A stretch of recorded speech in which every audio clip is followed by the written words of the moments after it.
Welcome to another one of my Maddie Soto videos. In this video I want to address the question of whether or not the gate to the property was open, locked, unlocked, whatever. Before I jump into that though, just a few little bits and pieces. First of all, if this is your first time watching any of my content and you like what you see, please hit the subscribe button. That helps me out heaps, and of course it allows you to be notified of future videos. Mostly I manage to get a video out pretty much every day, so you definitely it's worthwhile to subscribe because then you get notified of when my videos drop. Also, because it varies as to what time of day I manage to get my videos out, subscribing is obviously the best way to go because then you're not going to miss out. Now, this week I launched my new Patreon account, and I just want to say a huge thank you to those people who have become members. I was quite astounded that many people would be interested in joining my Patreon. If you are interested, I have 3 tiers on offer. There is a free membership, and for that you get pretty much everything that I'm offering on my Patreon.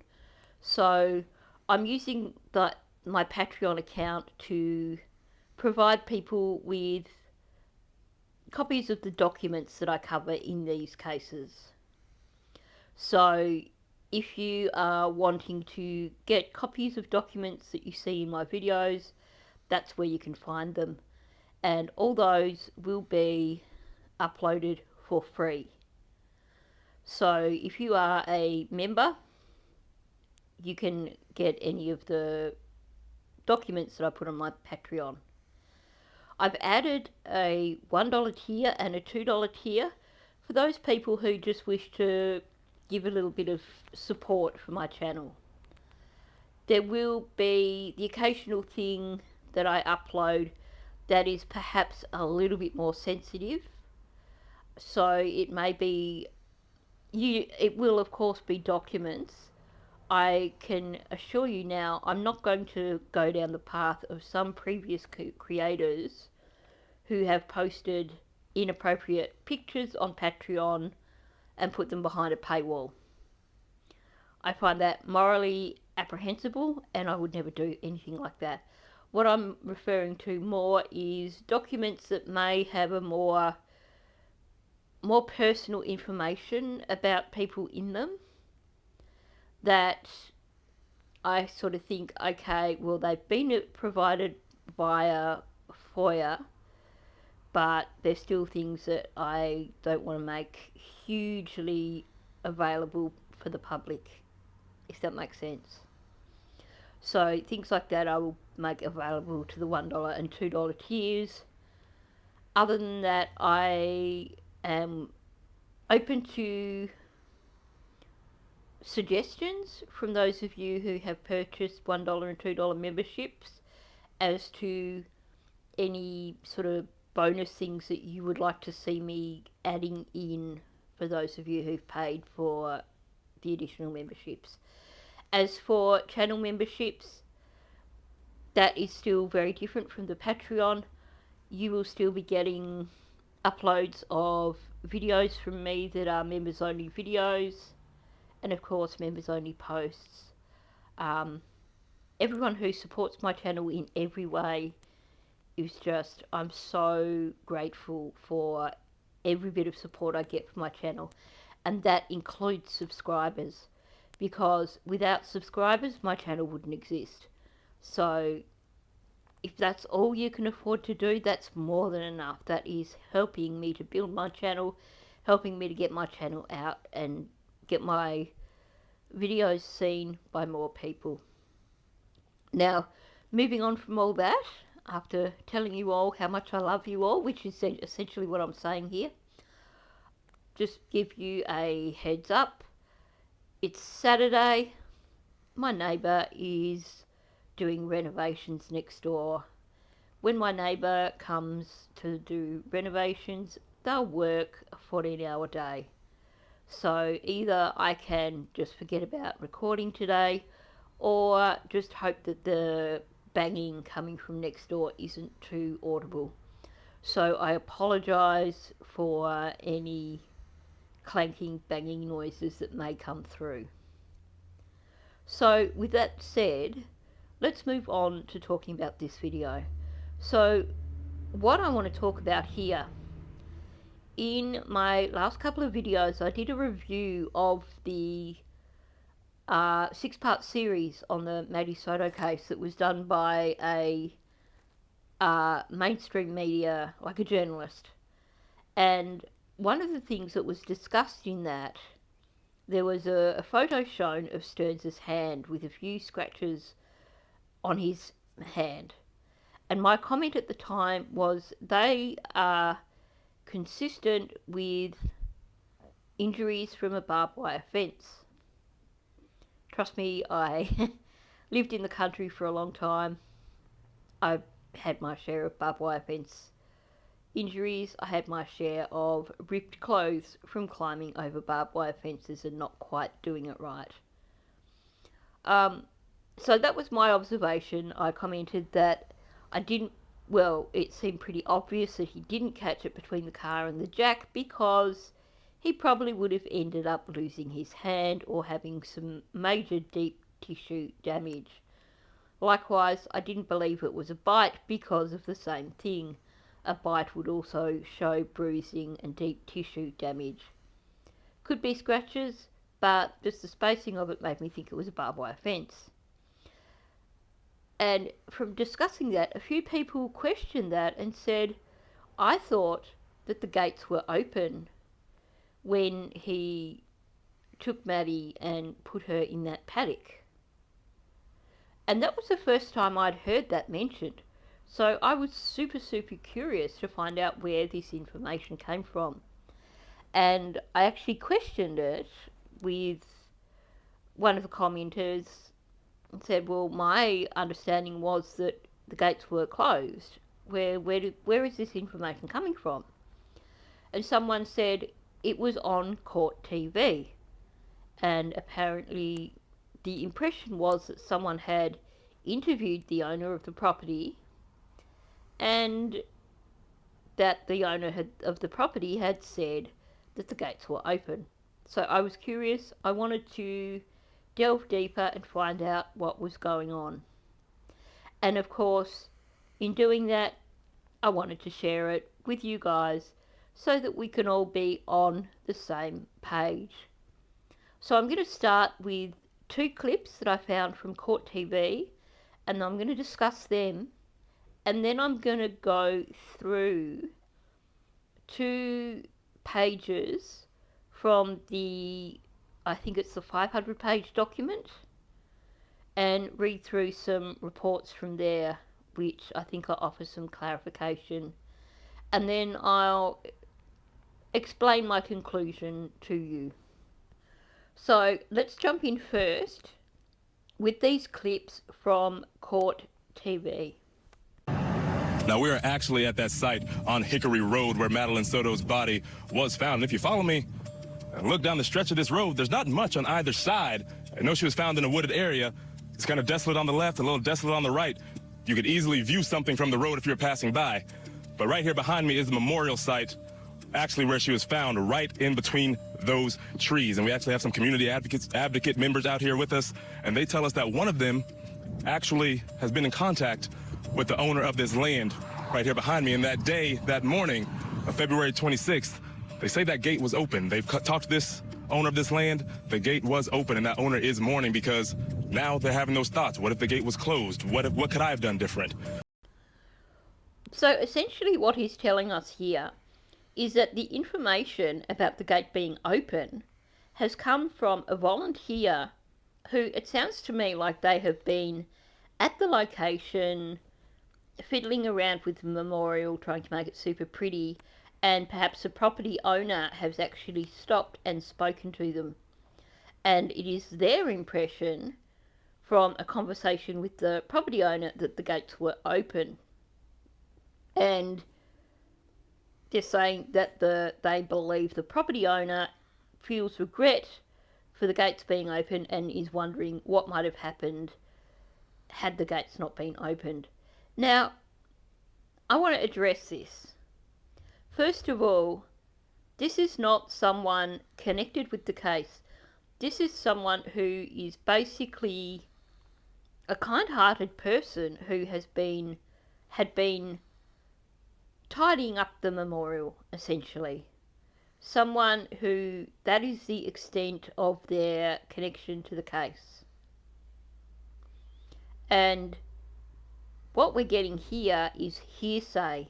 This person has reported what they remember their conversation as being to the reporter, and the reporter has then reported it back on television.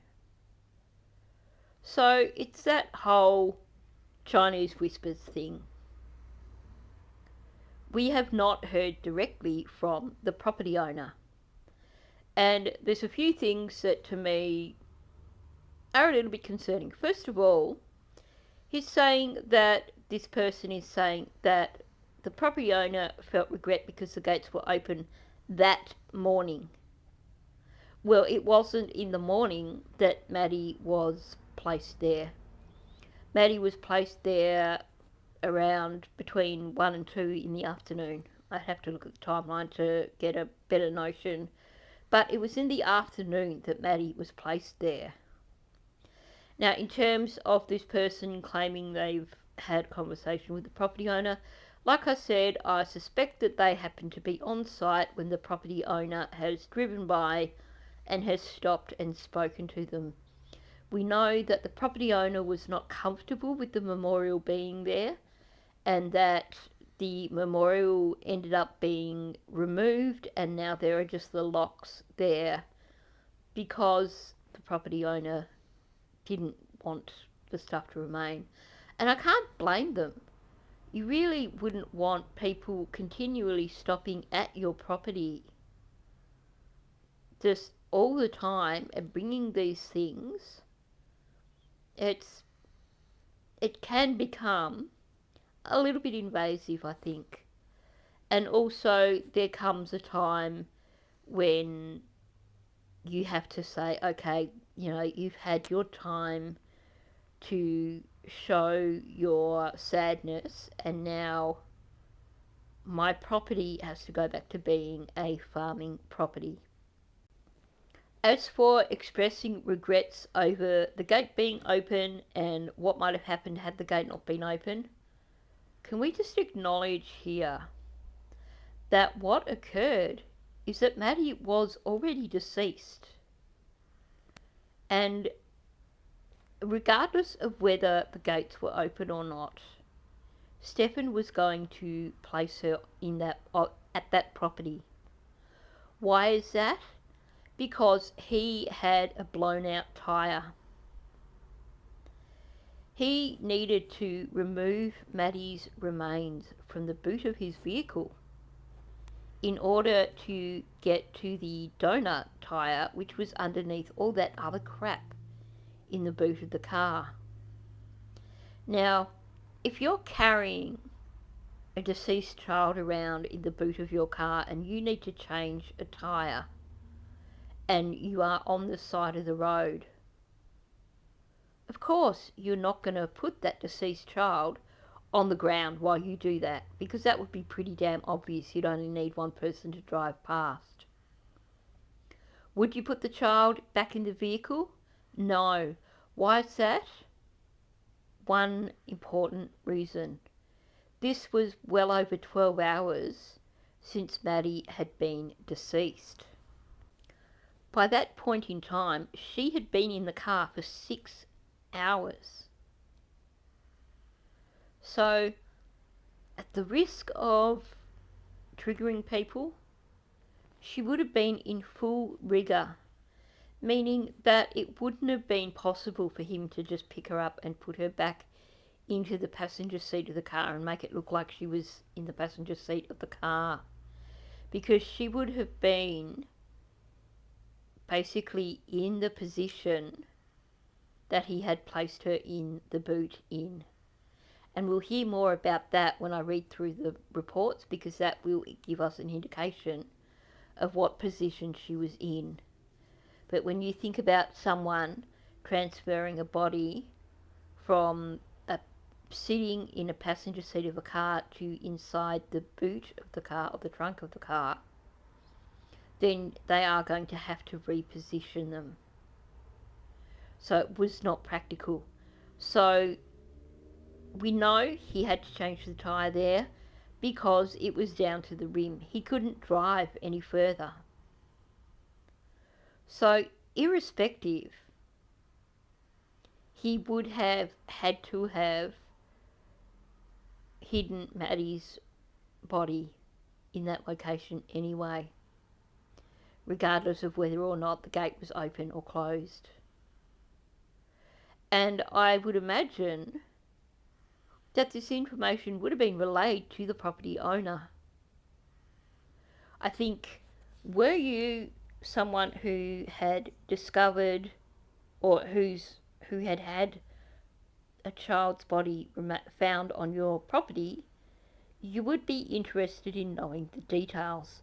So I'm sure that he would have known that the reason they found her was because of the flat tyre.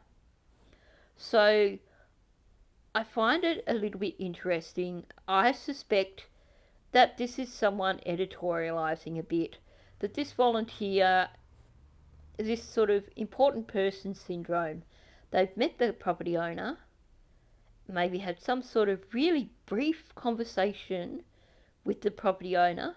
Perhaps they have misinterpreted something the property owner has said, and this is a story that's come out. Now, this reporter reviewed this story in a later episode of Court TV, so I'm going to play that. I'm not sure that it really offers anything more, but just to highlight the fact that this information has been put out twice. So let's listen to that, and then we'll look at some documents. Actually is barbed wire fence, and when I was here back in March, there were some ladies out here that were really tapped into the story, and they told me that this is all private property, all private farmland owned by another resident out here. And there's a gate right over here that we can see. And when I was out here last time as well, a few months ago, that gate was actually open. And what those ladies told me back then was that that resident that owns this farmland actually has, you know, really big regrets. He feels very sorry that those gates were open that day. Obviously, they're closed now, but that could have been how he got access to get behind this fence back there in that bamboo thicket where her body was found.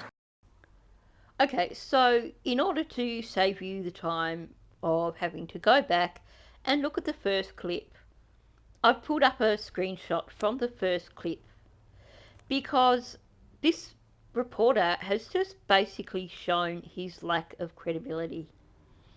What he has said here in this second clip, so I'm glad that I actually played the two, was that when I was here last time, the gate was open. So what you just saw there was a screenshot of the first time he was there, when he was giving the story about the gate being open in the morning that Maddie was put there, and that this is something that was told to him by someone who heard it from the property owner. You know, she said, he said, I heard it from my neighbour's cat, essentially. The gate was not open when he was there last time. So this guy is embellishing the story to make it sound more interesting. So straight away, I put very, very little credibility on what this guy is saying. He has not done an interview with the property owner. He's not spoken to the property owner. He has apparently spoken with a volunteer who was fiddling around with the memorial. And this volunteer has relayed to him a conversation that she had at some time with the property owner, supposedly. And then he has relayed that back for the camera. So, something that is basically someone said something to someone who then said it to someone else, who then reported it for the camera, is really not overly credible information. Now, I also want to point out that this is a property on a back road, on a somewhat isolated road. Obviously, the property owner does not have security cameras. And my question is, unless someone was present on the property at the time, how many property owners are going to leave their gates wide open and unlocked? Especially not when you've got hundreds and hundreds of dollars worth of round bales of hay sitting right there in the paddock. Yeah, sure, it's not the easiest stuff to get up on the back of a ute or a truck, as you guys call them, or a trailer, but it can be done with a few people. So you're talking about a paddock with valuable resources in it, and you can see there is a chain and a padlock that are normally on the gate, and I find it highly unlikely that someone is going to have that unlocked unless they are actually in that paddock themselves, in which case Stearns wouldn't have dumped Maddie there, or he would have been caught out pretty damn quickly. So, to me, this story of the gate being open doesn't fly. First of all, supposedly this was the morning that Maddie was dropped there. Well, we know that that wasn't what occurred. It occurred in the afternoon. Also, like I said, it's a third-hand story that we are being told.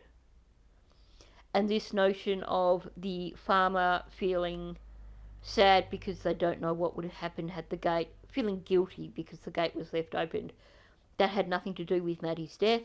And like I said, she would have been left there regardless. And I'm pretty certain that the property owner would have known that. You'll see in one of these documents that one of the officers who attended actually knew the property owner, and she was the one that made contact with the property owner. So I would imagine that she would have also taken the time to debrief him afterwards. Okay, so let's move on to the documents and see what was actually said about the crime scene. Okay, so before I start reading this, first of all, a shout out to Paula from Plunder True Crime. As you can see, this is actually from a copy of a document that I got off her. This is the 501 page document. I got this off her before I got all the FOIA stuff.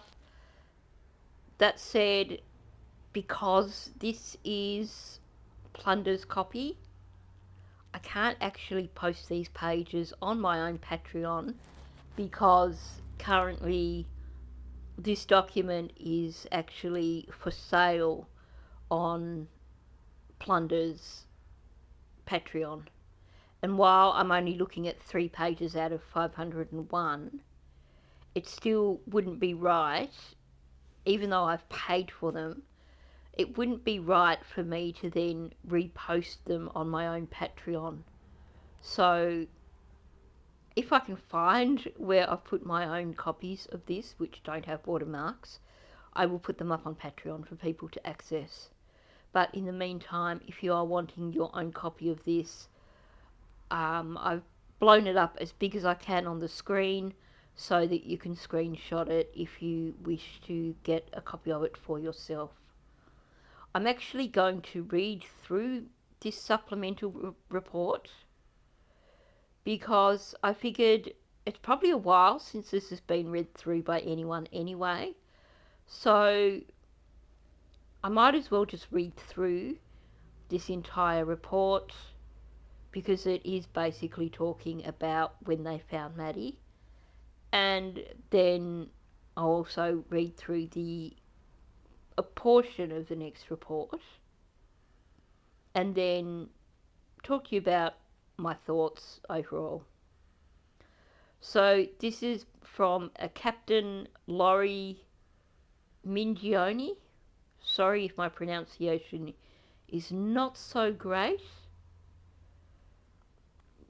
I try, but sometimes I don't quite make it. Okay, so supplemental report from the 6th of March 2024. On March 1st, 2024, our agency emergency response team, ERT, was utilised to assist in searching for the missing juvenile Madeline Soto. I responded to American Classic Charter School, located at 2395 Hickory Tree Road, which was used as the emergency response team staging area to assist as needed. So just basically about that, this is because they had the camera footage. They knew that this is the area where Stearns had taken Maddie. So they had set themselves up a base there, and they had actually been searching the area. Donna Sita, intelligence supervisor, was also on scene. A witness arrived at the location and provided Ms. Sita with information about observing the suspect, in this case, on Hickory Tree Road, area of 5670 Hickory Tree Road, changing a tyre. Upon receipt of this information, Sergeant Swan and I proceeded to this area. As we approached the area, I observed a gate on the right side of the roadway, which had an area of gravel dirt in front of it. Behind the fence was a Conex box in the field area. Sergeant Swan parked her assigned vehicle in this location. I observed a gate on the left side of the roadway with an area of grass in front of it. On the left side behind the fenced area were hay bales to the right as you enter the property, and bamboo trees on both the right and left sides. The time was approximately 16:30 hours, 4:30 p.m, and the day was sunny and clear. Sergeant Swan advised she knew the property owner for both sides of the area, as previously described, and contacted him via cell phone. Hardy Dimmick responded to the location within minutes with an unknown male. Mr. Dimmick gave verbal consent for us to enter his properties. The unknown male unlocked the gates on both sides of the roadway. Mr. Dimmick explained how to ensure the gates were locked upon our exit and requested us to ensure that they were secured when we were finished checking the property. Sergeant Swan and I entered the open gate on the left-hand side of the roadway and proceeded to walk to the right, where the hay bales were located. There were 2 rows of hay bales. We walked along the hay bales to the left, checking for any items of evidentiary nature, and returned to where they began. Sergeant Swan walked to the right of the hay bales, and I proceeded to walk towards the line of bamboo trees located on the left-hand side as you enter the gate opposite of the location of the hay bales.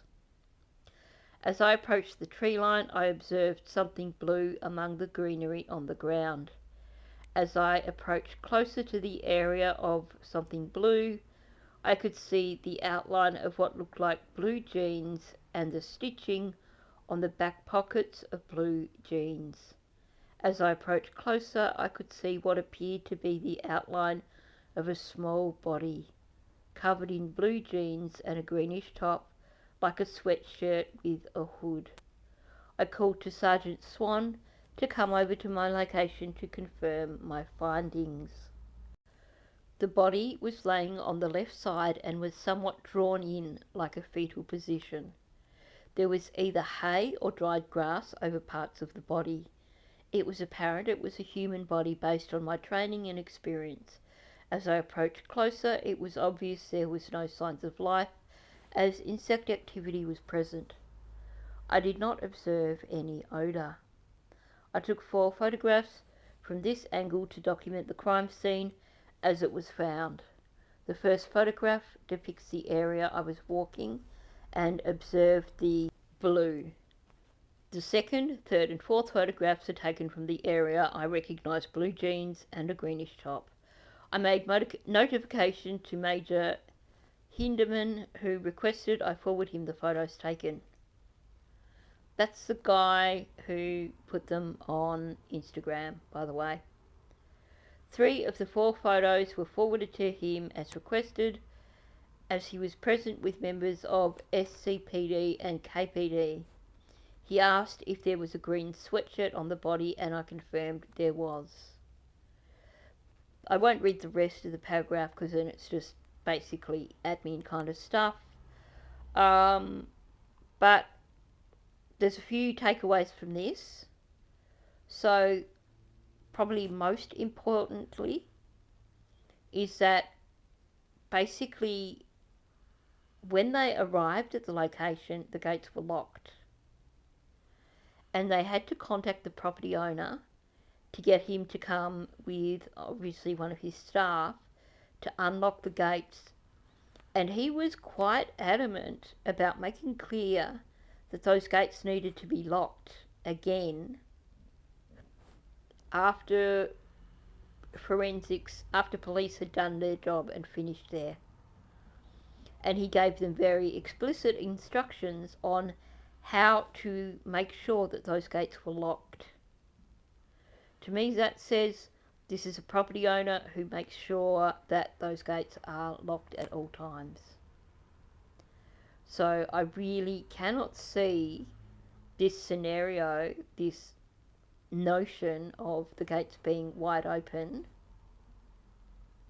having been the case. I will then look at the next document and then I will finish with a conclusion. There's a few things missing and I'll explain that when we get to the end of this. Okay, so first of all, an apology, because when I was referring to the witness before, I kept mentioning Walter, and I'm not sure who Walter is, but the witness is actually Thomas. So apologise for that. I apologise for that. My brain clearly short-circuited and got information wrong. Now, I'm going to read from the third last paragraph down, and this is basically once again discussing the same thing. This is a report from from Detective Morris, and if you are looking in the documents, this is on page 478 of the 501 page document. I forgot to mention the previous one was pages 445 and 446. So if you've got that document, that's where you can find those pages. Okay, so going from the third last paragraph. Captain Laurie Mingoni and Sergeant Cherise Swan responded to the area that Thomas identified. Sergeant Swan knew the property owner and provided access to the locked gates to the property. Captain Mingoni walked towards a row of bamboo trees to the left of the open gate. Captain Mingoni located a small body wearing blue jeans and a green sweater. The body had dried grass and hay on top of the body. The information was relayed to Major Fred Hinderman, who notified Captain Shad. Captain Shad called me to let me know that Madeline's body was possibly located. I called Major Hinderman, who provided me with the location of the body they had located. Detective Smallwood, Corporal Ilgen and I responded to 5670 Hickory Tree Road, where we contacted several deputies with the Osceola County Sheriff's Office. It was decided the Osceola County Sheriff's Office Forensics Unit would be processing the scene. I asked to be brought to where the body was located. Forensic Supervisor Emily Cedar walked me to the area where the body was. Based upon the clothing description seen on several videos, the body did appear to be that of Madeline. The lock to the farm was still locked and didn't appear to be tampered with.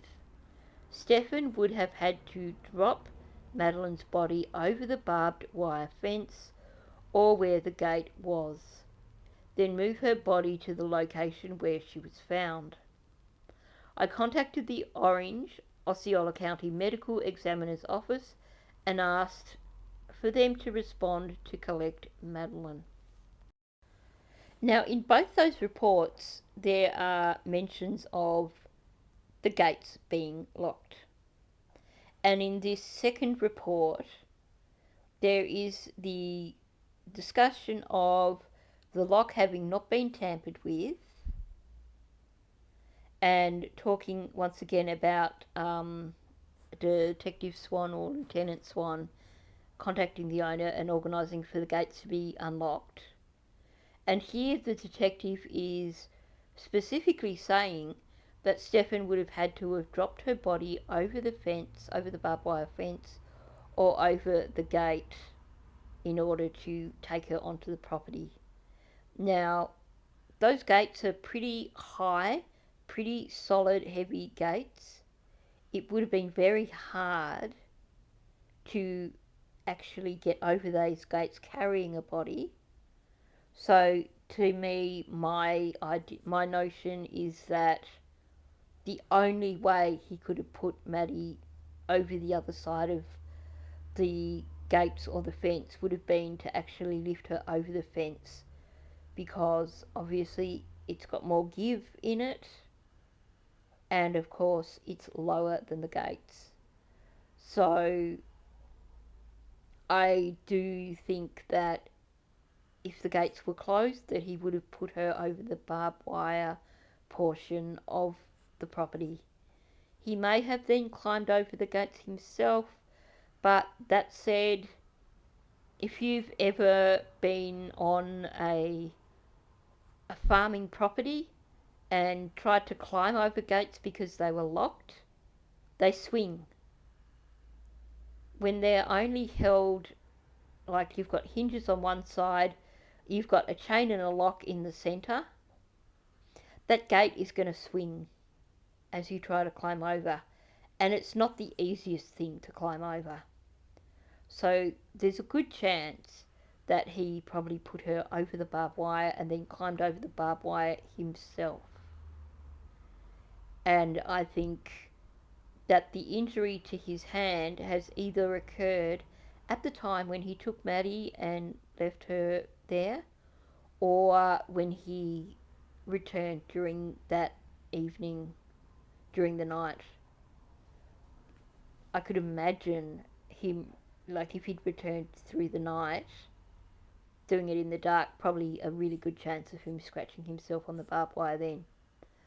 But what we have here in these reports certainly point towards this property owner being someone who keeps their gates closed at all times, closed and locked. Now, I wanted to do my due diligence and find the report from this Detective Swan, and also to find the sworn statement from the property owner. I went through the documents. I could not find any reports from this Detective Swan at all.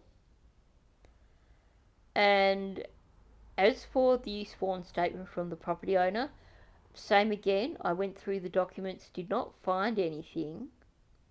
And because I thought, well, this is actually important, I did see a reference in another report where an officer said that they had collected a sworn statement, a written sworn statement from this person.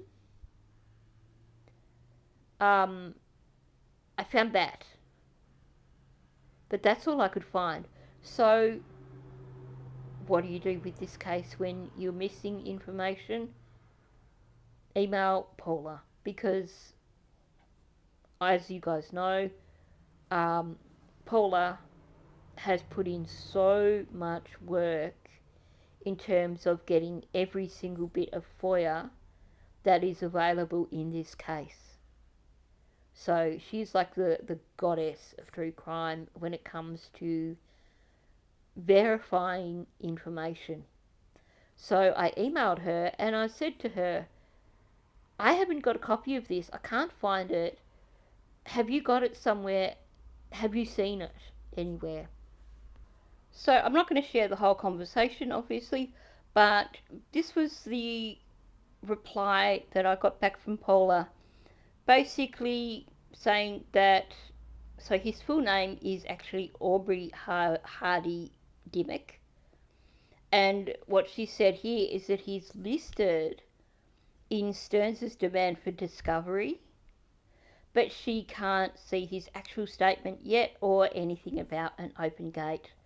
So to me, that says that his statement actually hasn't been released via FOIA, which is a curious thing, and doubly curious that it's in the demand for discovery, meaning that perhaps this has been misfiled, or I'm not sure, but it appears that the statement from the property owner is not currently available, and it also appears that the report from this Lieutenant or Detective Swan has also not been released, unless it has been released as a single document. The reason I didn't actually put a video out yesterday was, aside from the researching all this, I was going through a whole bunch of unnamed PDFs, trying to see if this damn document was anywhere in those PDFs, because when you get these PDFs, they all just have numbers. It just has like case number, yada yada yada, and then it'll have some big long number on the end of it. So it makes it hard to find anything, basically. But yesterday I just went through a bunch of PDFs and I could not find anything that was from this Detective Swan, and I definitely could not find a sworn statement from the property owner.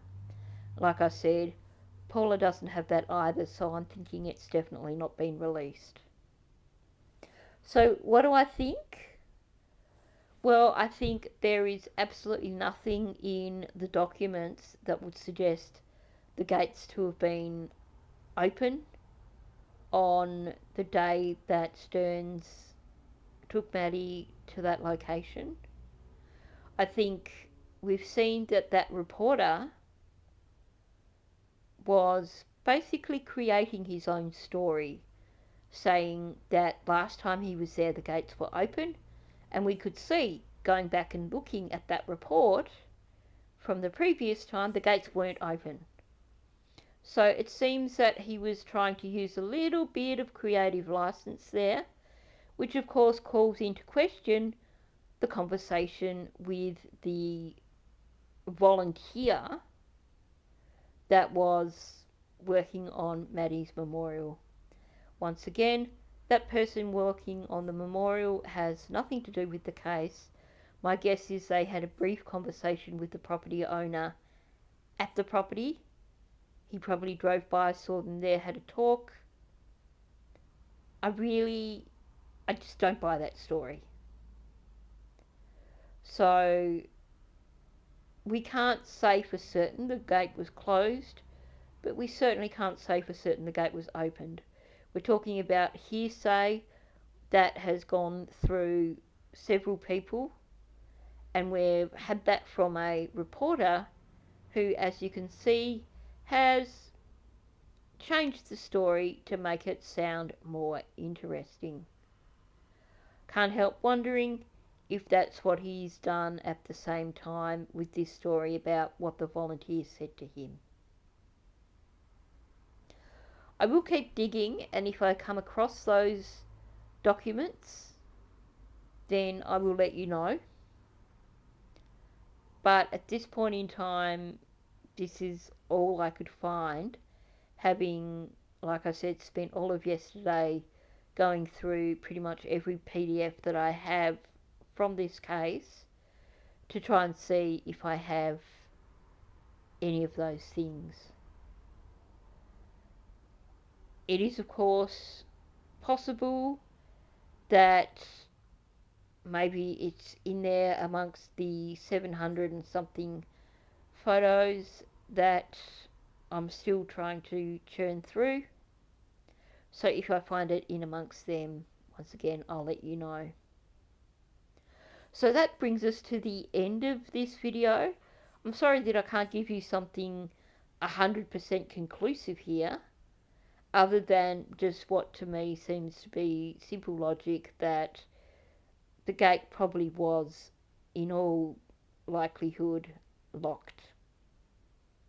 It seems to be, from the reports, they seem to believe the gate was locked, which makes me question if there was perhaps also a conversation with the property owner to do with the gate having been kept locked. But at the same time, it certainly seems to be standard practice for him for that chain to be on and the lock closed. So, thanks for listening. If you are new to my channel, please subscribe. Also, please hit the like button. And provided that these comments haven't been turned off again, which is something that YouTube seems to love doing at the moment. And I've seen it's not just happening to me. There's a few creators having the same problem. But if the comments are turned on, please do leave a comment below. I love reading your comments. I love hearing your thoughts. I love when people have even more ideas, things that I haven't thought of. So thank you. You guys are all totally awesome. I appreciate every single one of you who supports my channel. And I'll catch you in the next one.